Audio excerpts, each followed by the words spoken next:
기도하시겠습니다. 우리 아버지 하나님 감사합니다.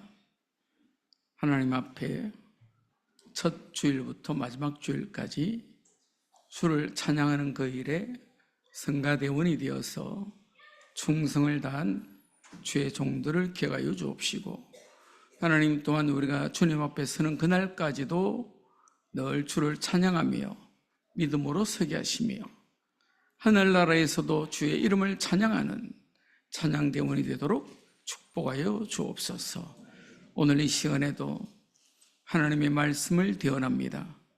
말씀의 저자이신 성령 하나님께서 이 종을 감동시키시고, 하나님의 말씀이 선포되는 그 시간에 또한 말씀을 받는 주의 성도들의 심령에도 은혜를 다하여 주셔서 하나님의 주시는 감동이 있게 하여 주옵소서.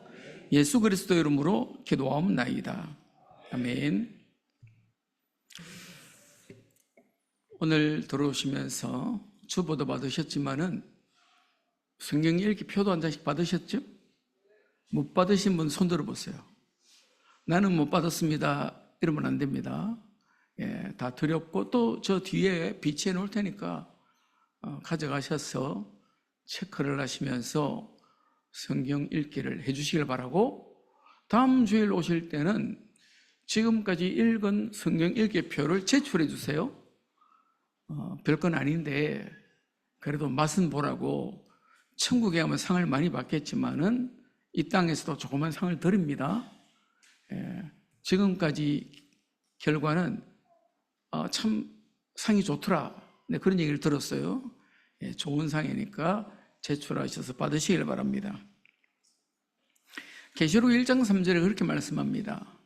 이 예언의 말씀을 읽는 자와 듣는 자들과 다 지켜 행하는 자가 복이 있다. 그래서 성경 읽는 걸 중요하게 생각해야 됩니다.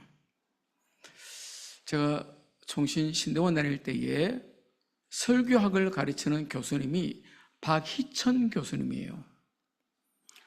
그분 설교를 들어보면 성경 구절만 얘기해요. 어떻게 그렇게 성경을 많이 알겠냐? 엄청나게 읽었어요.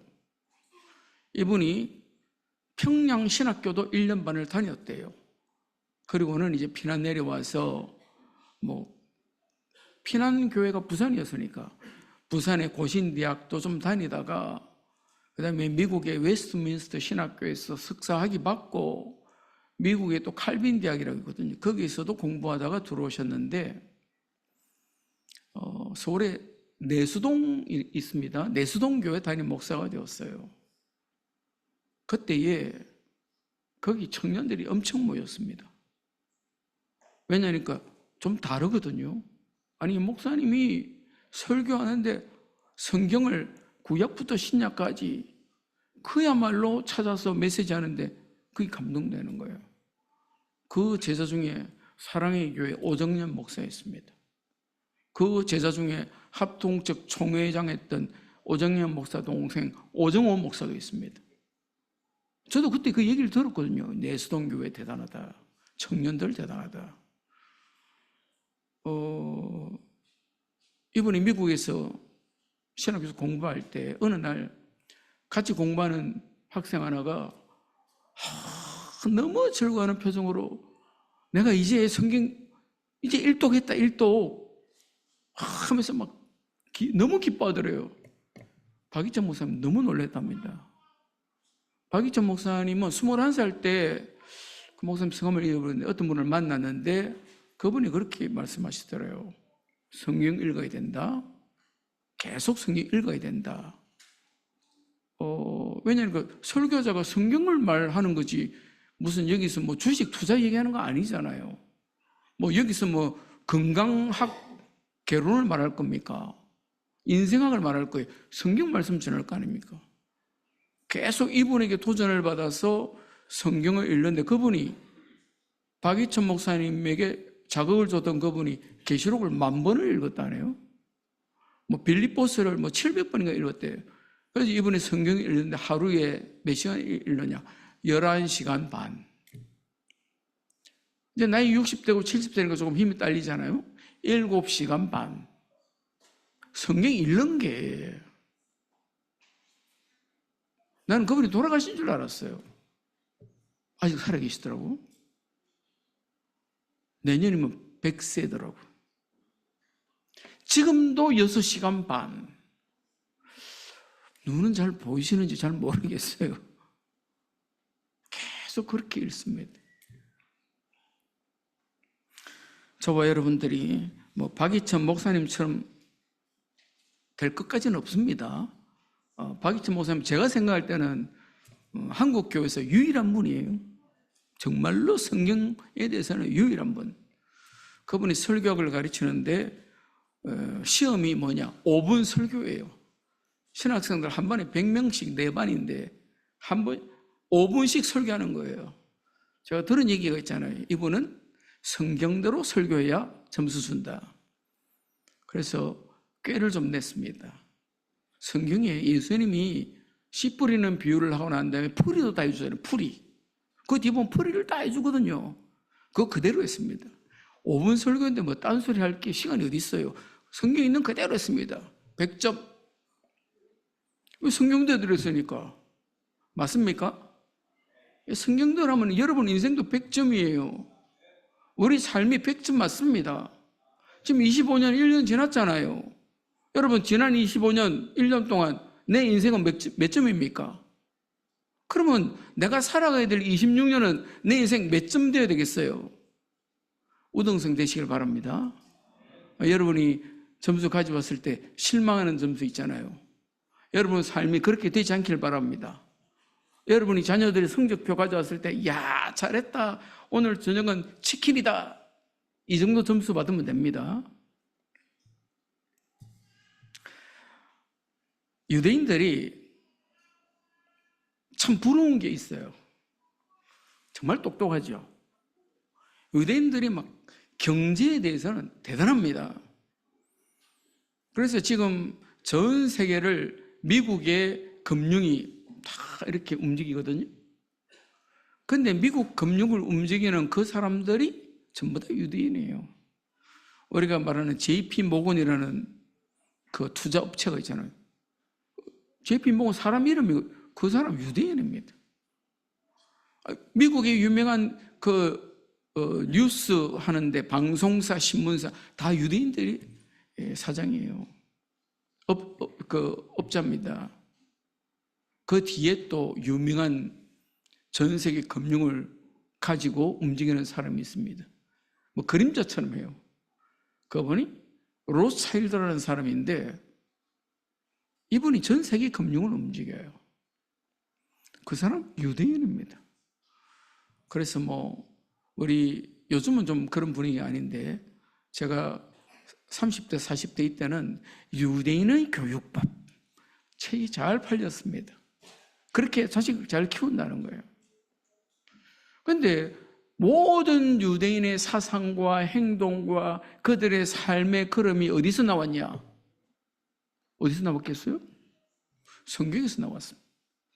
그래서 로마서 3장 1절 2절에 그런 적 유대인의 나음이 무엇이며 할례의 유익이 무엇이뇨 범사에 많으니 첫째는 저희가 하나님의 말씀을 맡았음이니라. 유대인들이 뛰어난 부분이 많다는 거예요. 그런데 첫째가 뭐라고요? 하나님의 말씀을 맡았습니다. 그게 축복이에요. 저와 여러분들이 자녀들을 잘 키우고 우리 후대들을 잘 양육해야 될 거 아닙니까? 무엇으로요? 하나님의 말씀으로. 그래서 아비들아 너희 자녀를 노엽게 하지 말고 주의 교훈과 훈계로 양육하라. 그게 뭐예요? 하나님 말씀으로 양육하라는 겁니다. 우리 어른들이 이렇게 했는데 그 옛날 겁니다. 그거 따라가면 안 돼요. 옛날 거 따라가면 안 됩니다. 하나님의 말씀을 따라가야 됩니다. 그런데 유대인들이 참 유감스럽게 한 가지 못하는 게 있어요. 눈이 안 열려. 무엇이 안 열려요? 그리스도를 아는 눈이 안 열려요. 그래서 성경을 맡았어요. 줄줄 외워요. 지금도 성경을 어마어마하게 공부합니다. 근데 그리스도를 안 믿어요. 아직도 예수가 그리스도라는 사실을 믿지 않습니다. 그거는 제사장들도 잘 몰랐습니다. 그래서 사두개인에서 제사장이 나오는데 맨날 제사 지내잖아요. 제사 지내면서도 성경을 잘 모르니까 오해해서 부활이 없다고 주장을 하거든요. 그러면서 예수님이 가서 시험합니다. 형제가 8명 있는데 첫째가 죽으면은 그 형수를 둘째가 취하도록 하고, 그게 형사치수제라는 게 있습니다. 후손을 봐야 된다는 거죠. 그래서 다 죽었습니다. 그러면은 나중에 부활이 있다고 당신이 말하잖아. 그러면 부활했을 때는 그 부인은 누구 아니냐? 예수님이 말합니다. 너희가 성경도 모르고 하나님의 능력도 모르니까 성경을 오해하는도다. 요즘도 많습니다. 성경을 제대로 이해하지 못하면은 오해 엄청 합니다. 문제는 그 오해된 그 말을 성경의 말인 것처럼 사람들이 알고 있다는 거예요. 그래서 하나님의 말씀을 잘 들어야 됩니다. 심지어 예수님의 제자들도 잘 몰랐어요. 누가복음 24장에 보니까 예수님이 십자가에 달리신 후에 무덤에 장사 치루었습니다. 아직 부활하기 전이에요. 두 제자가 이제는 틀렸다 생각하고 엠마라는 도시로 투덜투덜대면서 걸어가기 시작했습니다. 이런저런 얘기하는데 어떡할까? 주님이 돌아가셨는데 우리는 어떻게 하면 되겠냐? 그런 넋두리를 했겠죠. 그때 어떤 분이 같이 길을 가기 시작했습니다. 뭔 소리를 얘기하는 거냐고 하니까, 아니 당신이 예루살렘에서 오는 거 아니냐? 예루살렘에서 일어난 일을 아직 모르냐? 하면서 예수님에 대해서 얘기를 하다가 우리는 그분이 우리를 구원해 줄 분인 줄 알았는데 로마 군인들에 의해서 십자가에 달려 돌아가셨다는 거예요. 그때 예수님께서 그들에게 말씀하십니다.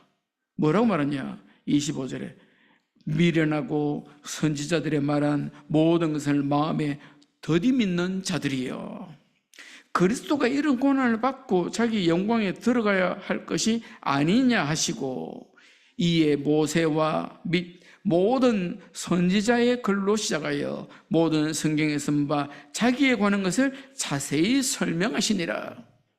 다시 말해서 예수 그리스도 이 땅에 오신 것, 고난받으신 것, 십자가에 죽으시는 것, 그 이후에 부활까지 모세의 글에, 모세 오경이죠, 선지자들의 글에, 선지서잖아요, 잘 기록되어 있어요. 그래서 그걸 가지고 메시지를 해줬습니다. 그리고는 예수님이 떠나가 버렸어요. 그때 이 두 사람이 이 14장 32절에 말합니다. 저희가 서로 말하되 길에서 우리에게 말씀하시고 우리에게 성경을 풀어주실 때에 우리 속에서 마음이 뜨겁지 아니하더냐. 여러분을 은혜 받는 것이 마음이 뜨거워지는 것입니다. 우리의 심령이 하나님의 말씀에 의해서 동하는 것입니다. 그러면 인생의 결단이 달라지죠. 삶의 걸음이 딱 달라집니다. 그렇게 되시길 바랍니다.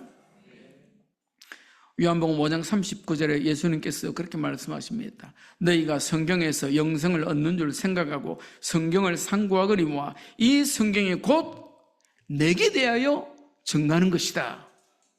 다시 말해서 성경의 주인공은 누구예요? 예수 그리스도입니다.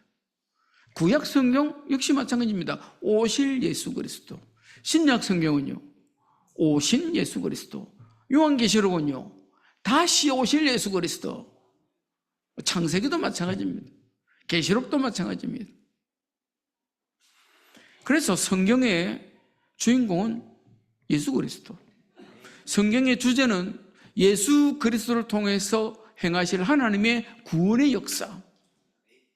그게 전부 다입니다. 만일에 성경을 읽으면서 그걸 모르면은 다 모르는 거예요. 그 예수님께서 이 땅에 육신을 입고 사람으로 오셨습니다. 그게 오늘 16절부터 18절입니다. 우리 주 예수 그리스도의 능력과 강림하심을 너희에게 알게 한 것이 교묘히 만든 이야기를 따른 것이 아니요. 여러분, 우리가 잘 알잖아요. 그리스 로마 신화 많이 읽어봤죠. 그 읽은 내용들은 그야말로 지어낸 얘기입니다. 스토리, 물론 그 스토리가 황당무계한 그런 건 아니고 이 땅에 있음직한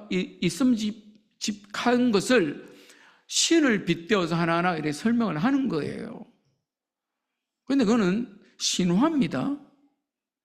역사는 아닙니다. 그런데 예수 그리스도는 능력으로 이 땅에 강림하신 것이 사실이라는 거예요. 우리는 그의 크신 위엄을 친히 본 자다. 이걸 증인이라고 말합니다. 증인이 여기 있지 않냐? 내가 예수 그리스도 이 땅에 오신 것 보았고 그분과 함께 다녔고 그분이 십자가에 죽으신 것을 우리가 확인했고 그분이 다시 살아나신 것까지 우리가 목격한 증인이다. 그러면 성경 말씀이 그걸 얘기하는 겁니다. 저와 여러분들이 그런 은혜 속에 있게 되시길 바랍니다. 그분이 천지를 창조하신 하나님이세요.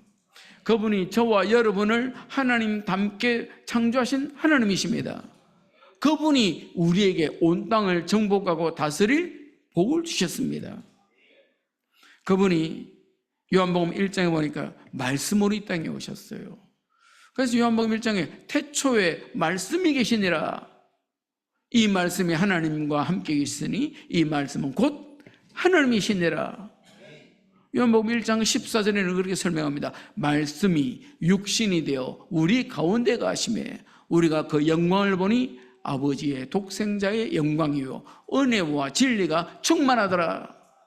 다시 말해서 예수 그리스도는 말씀이신 그리스도이십니다.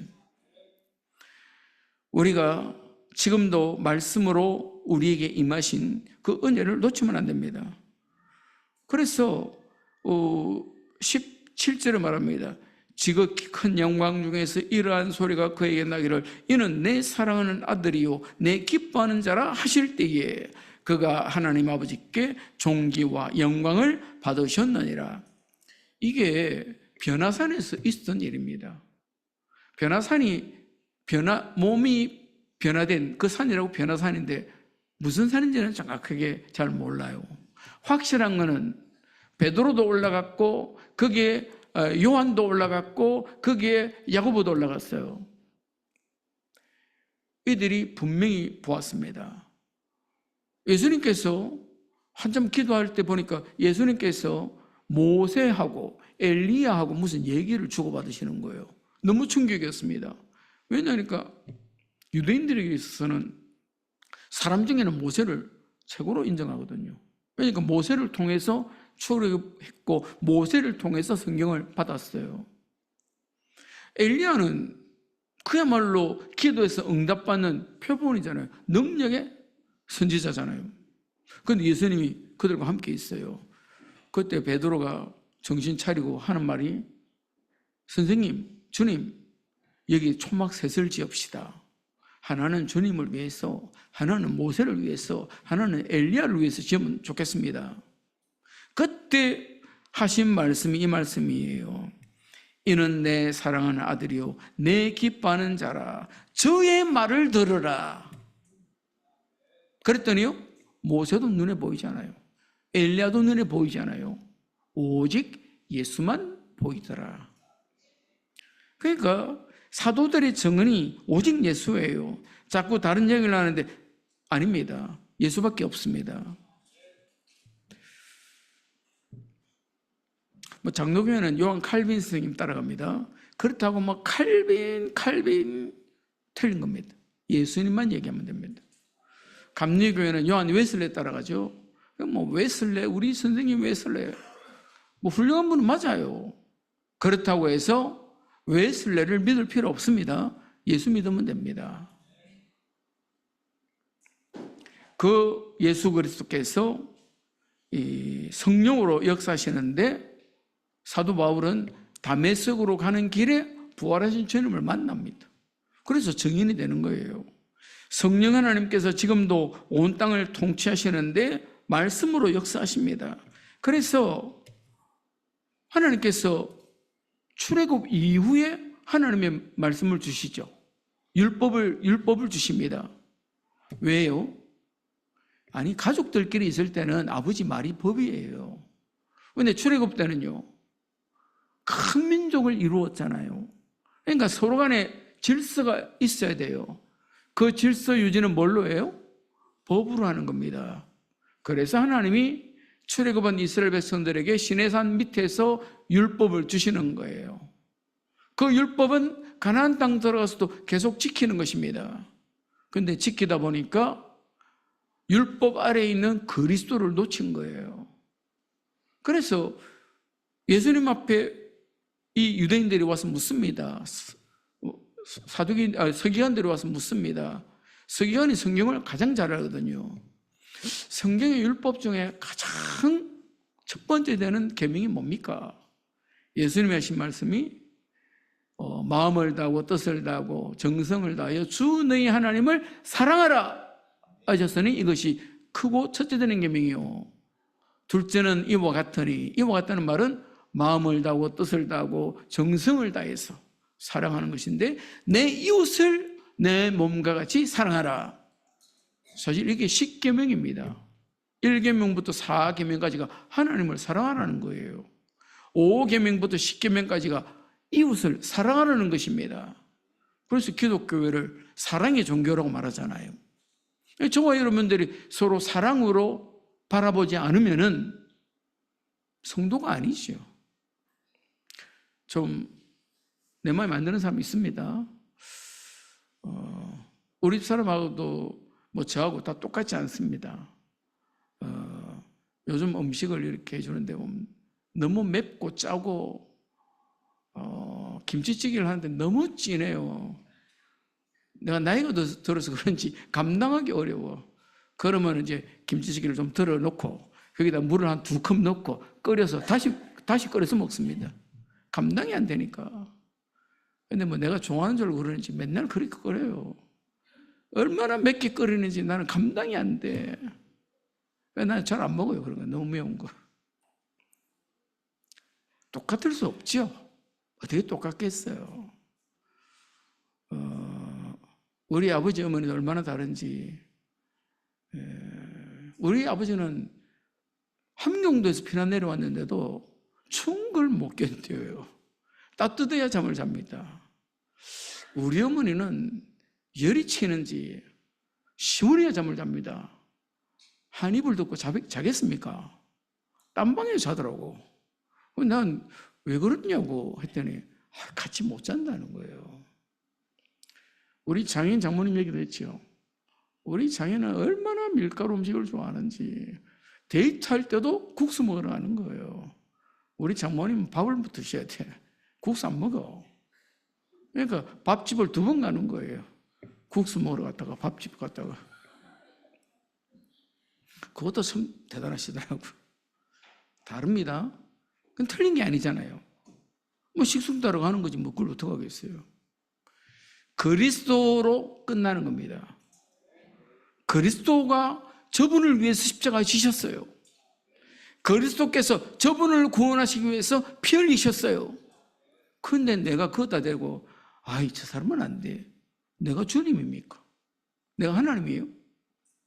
그게 틀린 겁니다. 우리가 하나님의 말씀을 몰라서 하는 거예요. 하나님의 계명을 몰라서 하는 것입니다. 우리는 그저 뜨겁게 서로 사랑하는 것입니다.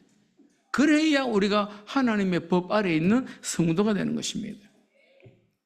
저와 여러분이 이 땅을 살아가는데 우리도 모르는 사이에 우리를 향해서 도전해오는 악한 영들의 세계가 있습니다. 그래서 사도 바울은 근신에서 깨어서, 베드로는 근신에서 깨어서 악한 마귀를 향해서 대적하라 그러잖아요. 사도 바울도 깨어서 마귀를 대적하기 위해 하나님의 전신갑주를 입으라고 우리에게 말씀합니다. 무장을 잘 하라는 거예요. 그 무장 중에 진리의 띠도 떼어요. 의의 호신경도 갑옷도 입어요. 평안의 복음의 신발도 신어요. 그 다음에 믿음의 방패도 가져요. 구원의 투구도 써요. 그리고 전쟁 나갑니까? 전부 다 방어용밖에 없잖아요. 전쟁 나가면 어떻게 이겨요? 창을 들든지 칼을 들든지. 성경에 뭐라고 말하냐? 성령의 금 곧 하나님의 말씀을 가지라.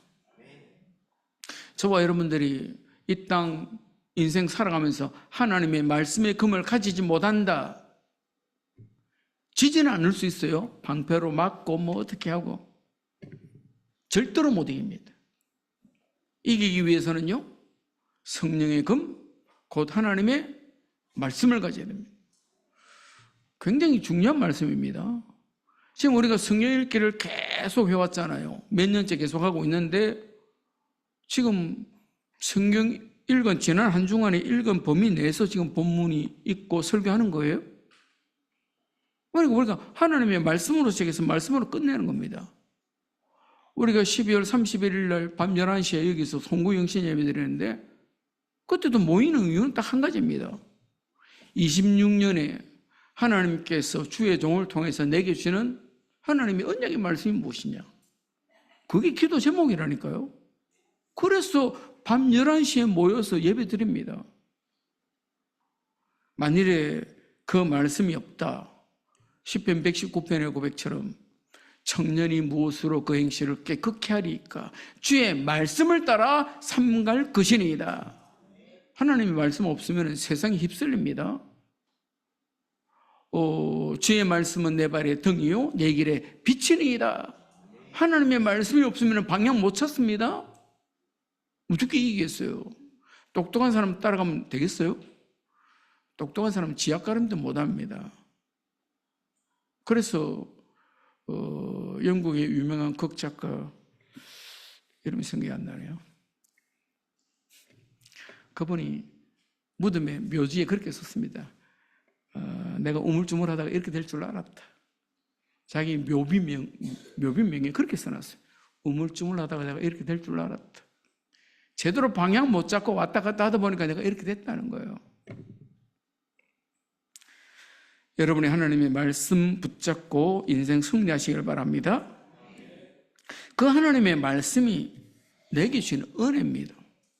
그래서 요한복음 14장에 예수님께서 제자들에게 하시는 말씀이 14장 26절에 내가 보혜사를 너희에게 보낼 텐데 그가 너희에게 모든 것을 가르치고 내가 너희에게 말한 모든 것을 생각나게 하리라. 주님께서 우리에게 전달해 주신 말씀이 있습니다. 그것이 예수님 뭐라고 말씀하시냐? 너희가 듣는 말은 내 말이 아니요 나를 보내신 아버지의 말씀이니라. 예수님이 하신 말씀이 아버지 하나님의 말씀이라고 했습니다. 내가 너에게 성령을 보낼 텐데 성령 하나님이 내가 너에게 전한 말을 생각나게 하리라. 가르쳐 주리라. 근데 뭐 배운 게 없고 받은 게 없는데 무슨 생각이 나겠어요? 생각날 게 없죠. 이럴 때 늘 내가 모 교회 우리 목사님 생각이 나요. 강단에서 뭐라고 얘기하냐니까 곰곰이 생각해 보니까 곰 다리가 8개라고 곰이 2마리 곰곰이 생각하니까 나는 늘 그게 생각이 나요. 생각해봤자 의미가 없다는 말이에요. 우리는 언제든지 하나님이 내가 뭐라 말씀하셨냐 이게 중요한 거예요. 그게 성경 말씀입니다. 저와 여러분들이 그 말씀의 은혜 속에서 승리하시기를 바랍니다. 마지막은 옵니다. 오지 않으리라고 생각하는 사람은 오산입니다. 반드시 옵니다. 고통하는 때가 오는데 그때 사도 바울이 디모데에게 말합니다. 그러나 너는 배우고 확신한 일에 거하라. 네가 네에게서 배운 것을 알며 또 내가 어려서부터 성경을 알았나니 성경은 능히 너로 하여금 그리스도 예수 안에 있는 믿음으로 말미암아 구원에 이르는 지혜가 있게 하느니라. 모든 성경은 하나님의 감동으로 된 것으로 교훈과 책망과 바르게 함과 의로 교육하기에 유익하니 이는 하나님의 사람으로 온전케 하며 모든 선한 일을 행하기에 온전케 하려 함이라. 우리가 우리 자녀들을 아직은 어리니까 뭐 순진하기도 하고 잘 자라죠. 점점 머리에 먹물이 들어가고 머리에 사상이 새겨지기 시작하면은 고집이 나오는데 감당이 안 됩니다. 부모 말 안 듣습니다. 그러면 어떻게 되겠어요? 그 전에 우리 아이들의 심령 속에 뭐가 들어가야 돼요? 하나님의 말씀이 들어가야 되는 거예요. 그러면요, 저 갔다가도 다시 돌아옵니다. 우리 어머니가 옛날에 이렇게 말씀하셨는데 돌아오게 되었습니다. 그래서 주일학교가 중요한 거예요. 아니 뭐 주일학교도 11시 하지 왜 10시 해가지고 10시에 놓으려면 좀 아침에 일찍 준비해야 되죠. 아침에 일찍 나온 분들 식사는 하고 오셨는지 모르겠어요. 근데 뭐 하다 보니까 한국 교회가 어른들은 11시 하고 아이들은 보통 9시에 하는데 우리는 그래도 1시간 늦춰서 10시 하는 거예요. 그렇게라도 아이들을 손잡고 데리고 와야 되는 겁니다. 왜요? 집에서 내가 못 가르치잖아요. 그리고 교회는 이미 특별한 하나님의 은혜가 있는 공간입니다. 거기에서 아이들이 함께 모여서 찬송 부르고 함께 모여 기도하고 함께 하나님의 말씀을 듣는 것이 우리 후대들에게, 우리 어린 아이들에게 인생의 미래에 빛을 보게 하는 거예요. 우리가 하나님의 말씀의 지도를 잘 받아야 되는데 12절에 보니까 그러므로 너희가 이것을 알고 이미 있는 진리에 서 있으나 내가 항상 너희에게 생각나게 하려 하노라. 이미 알지만은 내가 다시 한다는 거예요. 13절에 내가 이 장막에 있을 동안에 너희를 일깨워 생각나게 함이 옳은 줄로 여기노니. 거의 유언 비슷한 말씀입니다. 장막을 떠날 때가 가까웠다는 거예요. 14절에도 이는 우리 주 예수 그리스도께서 내게 지시하신 것 같이 나도 나의 장막을 벗어날 것이 임박한 줄을 알미라. 베드로에게 예수님께서 저 낙심해서 저 갈릴리가 있는 예수님, 베드로에게 예수님 찾아가셨죠. 뭐라고 말씀하십니까? 내가 너 그럴 줄 알았다. 네가 뭐 성질만 급하지 뭐 네가 뭐 이렇게 부인하고 도망갈 줄 알았다. 그런 말씀 한마디도 안 하십니다. 네가 나를 사랑하냐? 내가 주님을 사랑합니다. 그래, 내 어린 양을 치라. 또 묻습니다. 네가 나를 사랑하냐? 내가 주님을 사랑하는지 알지 않습니까? 그래, 내 어린 양을 먹여라. 또 묻습니다. 네가 정말 나를 사랑하냐? 내가 주님을 사랑하는지 주님이 아십니다. 아시는 줄 믿습니다. 그래, 내 어린 양을 가르치라. 어린 양이라면 나이가 어리다는 표현은 아닙니다. 사실은 어린 신앙이 어린 성도들을 잘 가르치고 양육하고 그들을 세워서 도와서 정인으로 세우라는 겁니다. 지금 그 일을 하고 있는 거예요. 그 일을.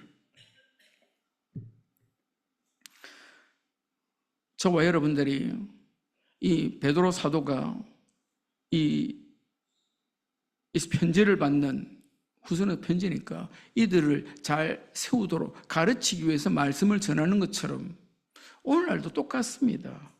가르치는 자의 지도를 잘 받아야 됩니다.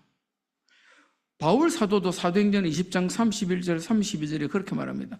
너희가 일깨어 내가 3년이나 밤낮 쉬지 않고 눈물로 각 사람을 훈계하던 것을 기억해라. 지금 내가 너희를 주와 및 그 은혜의 말씀께 부탁하노니 그 말씀이 너희를 능히 든든히 세우사 거룩히 하심을 입은 모든 사람들 가운데 기업이 있게 하시리라. 사도 바울도 지금 죽을 줄 알고 지금 그 예루살렘으로 가는 길이에요. 그때 에베소 교회 장로들을 불러다 놓고 말하는 겁니다. 제자들이죠. 내가 너희를 주와 주님과 그 은혜의 말씀께 너희를 부탁한다. 우리가 하나님의 은혜의 말씀으로 잡히지 않으면은 신앙이 헛된 것입니다. 그래서 사도 바울은 갈라디아 교회에 갈라디아 6장에 가르침을 받는 자는 말씀을 가르치는 자와 모든 좋은 것을 함께하라. 가르침을 잘 받아야 된다는 거예요. 그래서 사도행전 2장에도 초대교회에 모였는데 사도의 가르침을 따라. 목사가 하는 일이 어떤 성도들을 세우는 겁니다. 그래서 데살로니가전서 5장 12절에도 형제들아 우리가 너희에게 구하노니 너희 가운데서 수고하고 주 안에서 너희를 다스리며 구원하는 자들을 너희가 알고, 이 알고라는 말은 그냥 안다는 말이 아니고 알아주라는 말입니다. 솔직하게 제가 뭐 거짓말 잘 하진 않습니다. 할 때도 있긴 한데, 내가 우리 아이들 위해서 기도한 것보다 우리 성도들 위해 기도한 게 훨씬 시간이 많습니다. 내가 그건 좀 우리 아이들에게 미안하게 생각해요. 실제 내가 성도들하고 여러 가지 사역을 하느라고 다닌 시간들 때문에 우리 아이들하고 어릴 때 별 추억이 없습니다. 뭐 그 당시만 해도 목사들은 그렇게 해야 되는 줄 알고 그렇게 배웠어요. 심지어 뭐 어떤 분은 밤에 잘 때도 넥타이 메고 자야 된다고 그렇게 가르치는 사람이 있었어요. 뭐 저는 뭐 그렇게까지는 하지 않았는데, 그만큼 관심이 성도들에게 있다 이 말입니다. 관심이 좀 지나칠 때도 있죠. 그러면 성도님 좀 불편할 겁니다. 이해를 해주세요. 우리 목사님이 나에게 관심이 많다. 어떨 때는 좀 놓치는 경우도 있습니다. 목사님 좀 바쁜가 보다. 이해하시면 맞습니다. 딴 생각하지는 않습니다. 빌립보서 4장 9절에도 바울이 말합니다. 너희는 내게 배우고 받고 듣고 본 바를 행하라. 계속 말씀을 전하고 메시지를 던집니다. 저는 솔직히 1대1로 붙잡고 하는 걸 잘 못해요. 설교는 하는데 잘 못하겠더라고. 내가 보니 정동을 목사님 엄청 잘하는 것 같아요. 저래 해야 되는데 딱 붙잡아 놓고 이렇게 하는 게 좋지 않겠냐? 하나님께서 너를 어떻게 인도받기 원하냐? 좀 부담스러울 때 있죠. 그런데 그렇게 하는 목사가 좋은 목사예요. 뭐 그냥 쑥 지나가는 사람 이렇게 말하면은 나한테 하는 말인지 잘 모르잖아요. 나한테 하는 말인지, 아니 아무 의식이 안 되는 하는 얘기인지, 우리 남편한테 하는 얘기인지 어떻게 알겠어요? 대놓고 붙잡고 하는 사람이 훨씬 훌륭한 사람이에요. 용기 있는 주의 종이지요. 가르침을 잘 받아야 됩니다. 히브리서 13장 17절에 너희를 인도하는 자들에게 순종하고 복종해라. 이거 뭐 내가 뭐 종도 아니고 심부름꾼도 아닌데 이거 어리석은 거예요. 왜 그러냐? 그 뒤에 그런 말이 나옵니다. 저희는 너희 영혼을 위하여 경성하기를 자기가 회개할 자인 것 같이 하느니라. 늘 깨어서 그 사람을 생각하고 기도한다는 거예요. 왜? 저 사람의 문제가 내 문제인 것 같이, 그걸 회개할 자인 것처럼 일어난다는 그런 뜻입니다. 저 사람의 문제가 남의 문제가 아니라 내 문제예요. 그래서 늘 그들을 생각하고 그들을 도우려고 한다는 거예요. 실제 목사가 그렇습니다. 목사가 그거 안 하면 먹사죠. 맨날 먹기를 탐하는 사람 됩니다. 저와 여러분들이 그런 믿음의 관계, 신뢰의 관계가 되지 않으면은 목사도 안 되고 성도도 안 됩니다. 남의 양떼죠. 베드로서 3장 1절 2절에 그렇게 말합니다. 사랑하는 자들아, 내가 이제 이 둘째 편지를 너희에게 쓰노니 이 두 편지로 너희의 진실한 마음을 일깨워 생각나게 하여 곧 거룩한 선지자들이 예언한 말씀과 주 대신 구주께서 너희의 사도들로 말미암아 명하신 것을 기억하게 하려 하노라. 하나님의 말씀을 생각나게, 기억나게 하도록 내가 지금 이 편지를 쓰고 있다는 말이죠. 오늘 19절 말씀에 그렇게 기록되었습니다. 또 우리에게는 더 확실한 예언이 있어 어두운 데를 비추는 등불과 같으니 날이 새어 샛별이 너희 마음에 떠오르기까지 너희가 이것을 주의하는 것이 옳으니라. 이 말씀이 뭐 신비한 말씀이 아닙니다. 민수기 24장 17절에 뭐라고 말하냐? 한 별이 야곱에게서 나오며 한 규가 통치자의 지팡이를 말합니다. 규가 이스라엘에게서 일어나서, 이 누구예요? 예수 그리스도 말합니다. 다시 말해서 예언의 핵심은 그리스도예요. 그래서 뭐 많은 예언들이 있죠. 많은 예언들이 있지만은 그 예언들은 지금은 계시록이 나오기 전이니까 그 예언들의 핵심은 예수 그리스도예요. 그래서 그 샛별이 너희 마음에 떠오르기까지 이게 예수 그리스도의 역사도 맞습니다. 다르게 말하면은 우리 마음속에 하나님의 말씀이 깨달아지기까지. 함부로 성경을 뭐 이렇다 저렇다 말하는 게 틀렸다 이 말입니다. 요즘도 그런 사람 많죠? 내가 다 안다. 내게 와서 배우라. 엄청나게 많습니다. 단언하건대 거짓말입니다. 속으면 안 됩니다. 잘 몰라요. 목사인 저도 잘 모르겠어요. 다 알지 못합니다.